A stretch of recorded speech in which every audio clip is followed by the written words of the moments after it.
দেখেন ৫ তারিখ এর পূর্বে বাংলাদেশ জাতীয়তাবাদী ছাত্রদল সবসময়তেই কিন্তু সাধারণ শিক্ষার্থীদের পক্ষে কাজ করেছেন।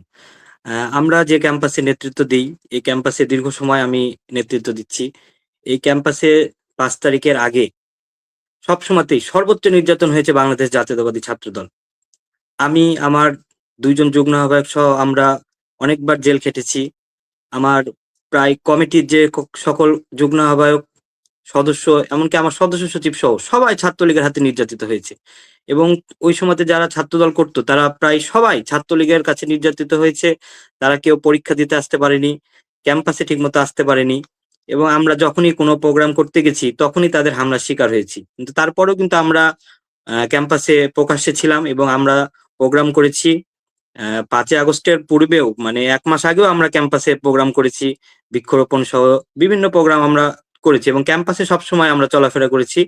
ছাত্রলীগের হাতে নির্যাতিত হওয়ার পরেও। এবং ক্যাম্পাসে ছাত্রলীগ শুধু ছাত্রদল বা অন্যান্য রাজনৈতিক সংগঠনের উপরে যে অত্যাচার করত তা নয়।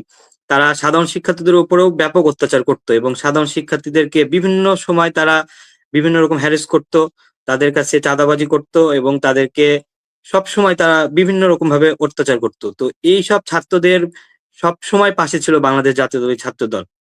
এবং সাধারণ শিক্ষার্থীদের যেকোনো সমস্যা হলে তারা কিন্তু সবসময় ছাত্রদলের কাছে আসলেই সমাধান পেত এবং ৫ তারিখের পূর্বে আমরা এভাবে করেই তাদেরকে সহযোগিতা করেছি।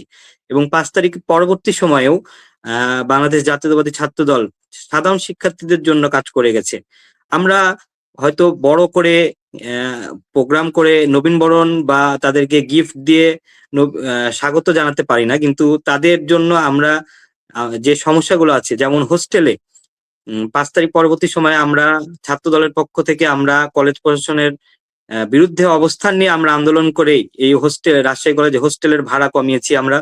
এবং পরীক্ষার যে ফর্ম ফিল আপের টাকা আগে বৃদ্ধি করা হয়েছিল বা আগে বেশি নেওয়া হতো, সে টাকাও আমরা আন্দোলনের মাধ্যমে ছাত্রদল সাধারণ শিক্ষার্থীদের জন্য আন্দোলনের মাধ্যমে আমরা এই সাধারণ শিক্ষার্থীদের এই টাকাগুলো আমরা কমিয়েছি।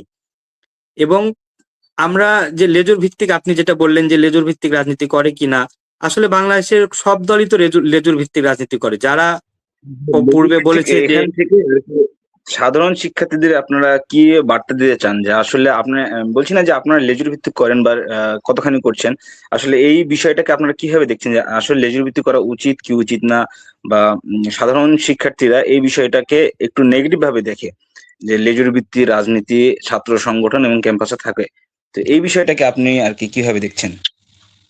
না, আমি এটা একদমই আমার মতামত দিব। লেজুর ভিত্তিক বিষয়টা না। আমরা যখন ক্যাম্পাসে নেতৃত্ব দিই আমরা তো ক্যাম্পাস নিয়ে রাজনীতি করি। সাধারণ শিক্ষার্থীরা আমি যেমন আমার ইউনিটকে নিয়ে রাজনীতি করি। আমার ইউনিটের ভালো খারাপ এবং আমার কলেজের শিক্ষার্থীদের ভালো খারাপ নিয়ে আমি রাজনীতি করি। এবং পরবর্তীতে যখন আমি এখান থেকে চলে যাব তখন দেখা যাচ্ছে আমার যে মেন সংগঠন আছে সেখানে আমি হয়তো যুবদল বা স্বেচ্ছাসেবক দল বা বিএনপিতে যাব। কিন্তু আমি যখন ছাত্রদল করি তখন তো শুধুমাত্র আমি ছাত্রদেরকে নিয়ে কাজ করি এবং শুধুমাত্র আমার যে ইউনিট এবং আমার যে ক্যাম্পাস সেটা নিয়ে কিন্তু আমি কাজ করে থাকি।